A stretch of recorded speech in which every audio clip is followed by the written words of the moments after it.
इनके जो पिताजी ने जो बाल विवाह करवाया है 3 नवंबर से पहले पहले इनको ससुराल भेज दिया जाए। ससुराल से क्या मतलब है? जेल। इनके पिताजी, उसके बाद में प्रिया सिंह, उसके बाद में नीतू झा, ये मुख्य आरोपी हैं यहाँ की। मैं दुमका इसीलिए बैठा हूँ कि एक एफआईआर दर्ज हो रही है दुमका के अंदर, कानूनी प्रक्रिया में मामला है, उसके दस्तावेज, क्योंकि उसमें फरियादी मैं खुद हूँ, तो मेरी तरफ से वो एफआईआर दर्ज कराई जा रही है। मैं दुमका में बैठ के उसे दर्ज करा रहा। ऐसा क्या? देश के गद्दारों को गोली मारने वाली जो नारे लग रहे थे, जो प्रमुख तौर पर नीतू, वो बात तो देश के गद्दारों के लिए कही गई ना। हाँ, तो गोली मारने का अधिकार आपके पास नहीं है, आपको आंदोलन करने का अधिकार है। आप कहीं पे भी, अगर ये गलत नहीं है तो फिर मैं भी कल से नारा लगाना चाहता हूँ कि भाजपाइयों को, आपको मंजूर है?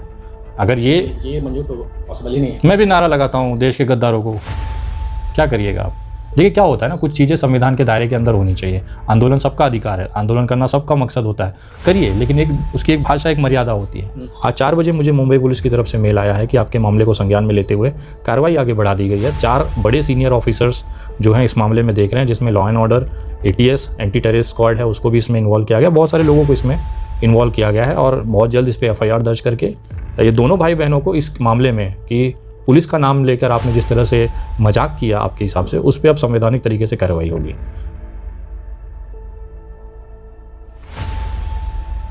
साथियों हमारे साथ मौजूद है विनय दुबे जी, जो कि मुंबई से चल करके दुमका पधार चुके हैं और पिछले 48 घंटों से दुमका में ही हैं। यहाँ पर आज इनसे कई लोग मिलने आए हैं, जैसा कि इन्होंने हमें बताया है। और अब हम इनसे जानना चाहेंगे कि अंकिता और शाहरुख के केस में क्या नई अपडेट जो है वो निकल करके आ रहा है। हालांकि सोशल मीडिया के जरिए, अपने अकाउंट के जरिए, अपने FB अकाउंट के जरिए ये जानकारी देते रहते हैं क्या नया अपडेट्स आ रहा है, लेकिन हम और जानना चाहेंगे कि अभी और आगे क्या नया अपडेट्स आया है। नया अपडेट फिलहाल यही है कि 3 नवंबर को अगली सुनवाई है अंकिता शाहरुख केस में, और अपनी तरफ से हम पूरी कोशिश कर रहे हैं कि इनके जो पिताजी ने जो बाल विवाह करवाया है 3 नवंबर से पहले पहले इनको ससुराल भेज दिया जाए। ससुराल से क्या मतलब है? जेल। इनके पिताजी, उसके बाद में प्रिया सिंह, उसके बाद में नीतू झा, ये मुख्य आरोपी हैं यहाँ की। मैं दुमका इसीलिए बैठा हूँ कि एक FIR दर्ज हो रही है दुमका के अंदर, कानूनी प्रक्रिया में मामला है, उसके दस्तावेज, क्योंकि उसमें फरियादी मैं खुद हूँ, तो मेरी तरफ से वो FIR दर्ज कराई जा रही है। मैं दुमका में बैठ के उसे दर्ज करा रहा हूँ। ऐसा क्या अपराध कर दिया इन लोगों ने कि आप इनके ऊपर अब FIR दर्ज कराने के लिए आप दुमका आ गए हैं? देखिए, 2 अलग अलग FIR हैं। पहली FIR होगी इनके पिताजी के ऊपर, संजीव कुमार के ऊपर, क्योंकि पिछले साल एक कोर्ट मामले में, पॉस्को मामले में, इन्होंने अपनी बेटी के संबंधी जो दस्तावेज रखे थे, बड़ी बेटी के संबंधित, उसके हिसाब से वो बेटी आज 17 साल 5 महीने की है, और अंकिता केस में वही बेटी साक्षी के तौर पे है, मतलब एक विटनेस है, जिसमें उस लड़की ने अपनी उम्र 25 साल दिखाई है। तो हमने माननीय अदालत में जो केस चल रहा है उसमें एक एप्लीकेशन आज लगाई है गुरुवार के दिन, कि लड़की का जो एज है वो उसको लेके थोड़ी सी संभ्रत है, मतलब थोड़े कन्फ्यूज़न है। अगर हम पिछले उसको आदेश को मानते हैं, उस हिसाब से जो कोर्ट ऑर्डर माननीय जस्टिस लक्ष्मण प्रसाद जी ने दिया था, वो आदेश इसी साल फरवरी 2022 का आदेश है, उसमें लड़की के एज जो है वो 2005 के साल की पैदाइश है। तो उसके हिसाब से इसकी बच्ची की शादी, क्योंकि इसने अपने स्टेटमेंट में जगह जगह लिखा है कि पति विक्की सहनी, विक्की केवट, और बाप का भी, अगर इनके पिताजी का भी आप वीडियो देखेंगे तो बहुत जगह इन्होंने कहा है कि मैं, मेरा दामाद और मेरी बेटी, हम तीनों ने मिल के अंकिता को हॉस्पिटल पहुंचाया था। बहुत इनके लिखित स्टेटमेंट में भी, केस डायरी में भी मैं आज निकाला हूँ, बहुत जगह उन्होंने दामाद शब्द का इस्तेमाल किया है। तो ये दिखाता है कि 17 साल 5 महीने की लड़की का विवाह करा दिया गया है। एक लड़की जो शारीरिक तौर पे, मानसिक तौर पे नहीं तैयार होती है विवाह के लिए, उसको भी इन्होंने सामूहिक तौर पे समाज में एक दूसरे से मंजूरी करके विवाह करा दिया। तो एक बाल विवाह का, चाइल्ड मैरिज प्रोविजन एक्ट होता है 2006 का, उसके अंतर्गत मैंने FIR के लिए आज माननीय न्यायालय में एप्लीकेशन दिया है। और मेरा ये कोशिश है कि ये जो 17 साल 5 महीने की बिटिया है, इसके साथ न्याय किया जाए, और इसकी शादी कराने में जो भी लोग हैं, चाहे संजीव कुमार हो, उसको मैंने उनमें आरोपी किया है, उनका नाम दिया है। इनके साथ इनके परिवार के और 4 लोगों का नाम दिया है। ससुराल पक्ष में 3 से 4 लोगों का नाम गया है। तो इन तभी को गिरफ्तारी के लिए मैंने निवेदन किया है न्यायालय से कि इसकी जांच की जाए और उसको जल्द से जल्द गिरफ्तार किया जाए। दूसरा मामला है, जब कपिल मिश्रा जी और बाकी ये लोग दुमका आए थे इसके परिवार को मिलने के लिए, तो बहुत अच्छी चीज़ है, आके उन्होंने मदद किया। मैं धन्यवाद करता हूँ कपिल मिश्रा, मनोज तिवारी और निशिकांत दुबे जी का, कि उन्होंने एक मानवता दिखाते हुए एक मरी हुई बच्ची के परिवार को आर्थिक मदद किया, सहयोग दिया। लेकिन ठीक जब वो मुलाकात कर रहे थे उसके ठीक पीछे बाहर साइड में देश के गद्दारों को गोली मारने वाली जो नारे लग रहे थे, जो प्रमुख तौर पर नीतू, वो बात तो देश के गद्दारों के लिए कही गई है ना। हाँ, तो गोली मारने का अधिकार आपके पास नहीं है, आपको आंदोलन करने का अधिकार है। आप कहीं पे भी, अगर ये गलत नहीं है तो फिर मैं भी कल से नारा लगाना चाहता हूँ कि भाजपाइयों को, आपको मंजूर है?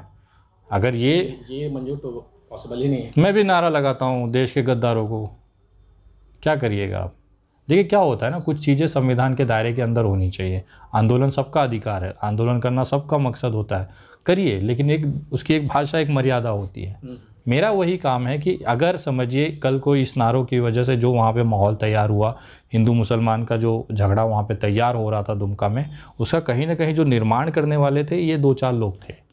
जबकि एक वीडियो आज हमको एक भारतीय जनता पार्टी का ही कार्यकर्ता ला के दिया है, बोला भैया ये ना बहुत गलत कर रही हैं आज दुमका के अंदर। एक हमारे जो साथ में रहने वाले मुस्लिम भाई हैं वो अब हमको उस नज़र से देखते हैं कि जैसे हम दुश्मन हैं उनके, और हमारे अंदर ये नफ़रत, ये बोने का काम ये महिलाओं ने किया है, तो आप इससे कार्रवाई करिए। उनकी एक वीडियो, एक कॉल रिकॉर्डिंग उन्होंने ला के दी है मुझ पर, जिसमें इन्होंने आदेशित किया है कि नहीं ये मुल्लों को छोड़ना नहीं है, दुमका में अब यहाँ पे नहीं रहेंगे। ये सब शब्द हैं उसके अंदर, ये शब्द है उस ऑडियो के अंदर शब्द है। खुलासा आप कब करिएगा? देखिए ये खुलासा करने लायक चीज़ नहीं है, इससे समाज में नफरत बढ़ती है, तो मैं वो नहीं चाहता हूँ। मैं खुद उसके खिलाफ हूँ, तो मैं ये ऑडियो वायरल करके क्या करना चाहता हूँ? मैं ये दिखाना चाहता हूँ, कोर्ट के माध्यम सामने ये रखा जाएगा कि इस तरह के कंटेंट, इस तरह के नारे यहाँ पे लगाए गए। इसका पूरा मकसद जो था वो क्लियर हो रहा है ऑडियो के अंदर कि ये क्या चाहती थी करवा के, इसके पीछे क्या मकसद था, और इसके आधार पर इनके ऊपर FIR दर्ज करा के दुमका के अंदर, दुमका के लोकल पुलिस स्टेशन के अंदर मैं दर्ज कराने के लिए बैठा हूँ। लेकिन अभी एक वीडियो भी वायरल हुआ था जो कि दुमका पुलिस ने ही जारी करवाया था, जहां पर जो भारतीय जनता पार्टी की महिला अध्यक्ष हैं नीतू झा जी, उनके भाई ने उनको ही धमकी दे दिया।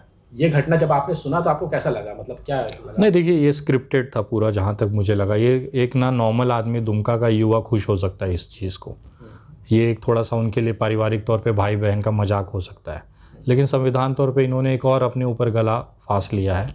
एक जानकारी मैं आपको देना चाहूँगा, जिस दिन शाम को ये वीडियो मेरे पास आई थी किसी माध्यम से, सोशल मीडिया के माध्यम से, तो मैंने तुरंत उसकी जानकारी मुंबई पुलिस और महाराष्ट्र पुलिस को दी कि आपकी पुलिस का नाम लेकर एक इंसान झारखंड के अंदर इस तरह से लोगों को खुलेआम धमकी दे रहा है, वो भी भारतीय जनता पार्टी जिसकी सरकार आपके महाराष्ट्र में है, उसकी जिला अध्यक्ष को ये धमकी दे रहा है इंसान, तो इस पर कार्रवाई होनी चाहिए। आज 4 बजे मुझे मुंबई पुलिस की तरफ से मेल आया है कि आपके मामले को संज्ञान में लेते हुए कार्रवाई आगे बढ़ा दी गई है। 4 बड़े सीनियर ऑफिसर्स जो हैं इस मामले में देख रहे हैं, जिसमें law and order, ATS anti terrorist squad है, उसको भी इसमें इन्वॉल्व किया गया। बहुत सारे लोगों को इसमें इन्वॉल्व किया गया है और बहुत जल्द इस पर FIR दर्ज करके ये दोनों भाई बहनों को इस मामले में कि पुलिस का नाम लेकर आपने जिस तरह से मजाक किया आपके हिसाब से, उस पर अब संवैधानिक तरीके से कार्रवाई होगी। और दूसरी चीज़, ये एक स्क्रिप्टेड चीज़ थी। इसमें आप बताइए कि इनका भाई जो सगा भाई है जयराम झा, वो ये कह रहा है पुलिस के सामने, जिसमें कि पुलिस स्टेशन में बैठ के, कि पहले मेरी पत्नी ने नीतू झा से बात किया, उसके बाद उसी मोबाइल नंबर से इनको कुछ मैसेज भेजे गए, फिर मैंने इनको धमकी दी महाराष्ट्र पुलिस को बन के। मतलब नीतू झा इतनी नादान नेता है, उसको ये नहीं समझ में आया कि उसी नंबर से अभी वो अपने भाई की पत्नी से बात की और उसके बाद ये सुबह पहुंच जाती है SP ऑफिस में कि मुझे इस नंबर से धमकी दी गई है। मतलब रात में आप पारिवारिक बात करो, कॉल का डिटेल उस पर दिखेगी, कॉल का टाइम दिखेगा, आप उसी को उठा के लेके जाके SP को लगा दोगे। इसमें क्या दुमका पुलिस का समय बर्बाद नहीं हुआ? वो यहाँ से गोड्डा कॉल की होगी, वहाँ की पुलिस से उठाई होगी, पेट्रोल खर्चा हुआ होगा, यहाँ लाई होगी, पूछताछ की होगी, 2 ऑफिसर इसके पीछे लगे होंगे, पूरा प्रशासनिक तंत्र को इन्होंने मजाक बना के रखा था।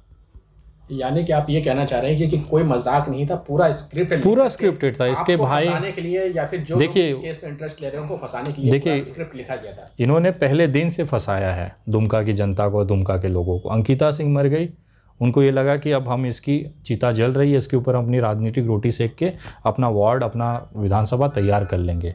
आप एक बात बताइएगा ना, ज़रा आप पूछिएगा ना, जितने लोग भी ये वीडियो देख रहे हैं, नीतू झा और प्रिया सिंह से पूछिए, जाके संजीव कुमार से पूछिए कि विनय दुबे पे 15 दिन पहले जो मानहानि केस किया था वो कहाँ है। मैं दुमका में बैठा हूँ, पुलिस, आज मैं कोर्ट पूरा दिन गुजरा, आज कोर्ट में रहा हूँ यहाँ पे, उस कोर्ट के अंदर एक भी जगह विनय दुबे का नाम नहीं है।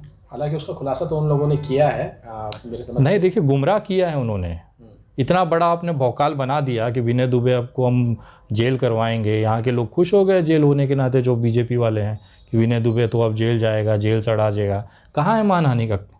केवल लोगों को बेवकूफ़ बनाया इन्होंने, सिर्फ सोशल मीडिया पे अपने आप को चर्चित करके कि भाई हम नाम ऊपर होगा तो ऑब्वियसली हमको कल को इलेक्शन लड़ना है।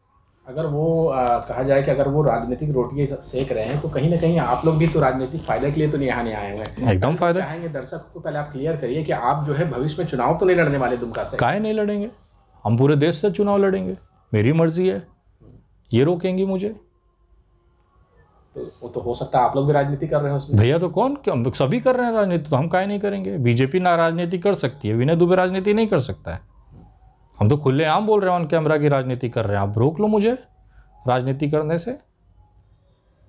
यानी कि जो आप इंसाफ दिलाने आए हैं वो इंसाफ ना होकर के अब राजनीति हो गया। इंसाफ तो दिला ही रहे हैं सर, कोर्ट में मामला चल रहा है, कोर्ट को थोड़ी डिस्टर्ब करेंगे, जो हम तो अपने ट्रैक पे हैं। अच्छा ये बताइए आप कि जो झूठ तो इनके परिवार ने बोला कि शाहरुख को जानती नहीं थी, 3-4 साल से अफेयर था शाहरुख का, गाड़ियों से घुमाता था, 10-15 CCTV तो हमारे पास मिल चुके हैं अभी तक।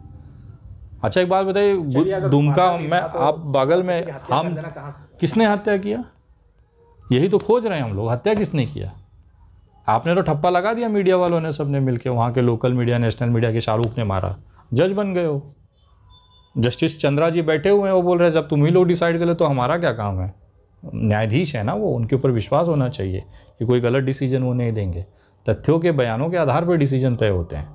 आप और मैं नहीं तय कर सकते कि शाहरुख बेगुनाह है कि शाहरुख गुनहगार है। नहीं, वो सब जो आप, हम लोग जहाँ बैठे हैं इसके बगल में पेट्रोल पंप है, एकदम चिपक के, ये घंटा चौक से आप वो टावर क्लॉक से बाहर आएंगे, यहाँ पे जो अपना है ये सीधा रोड है ना सर, यहाँ जो पेट्रोल पंप है, यहाँ किसी को भी जाके देख लीजिए।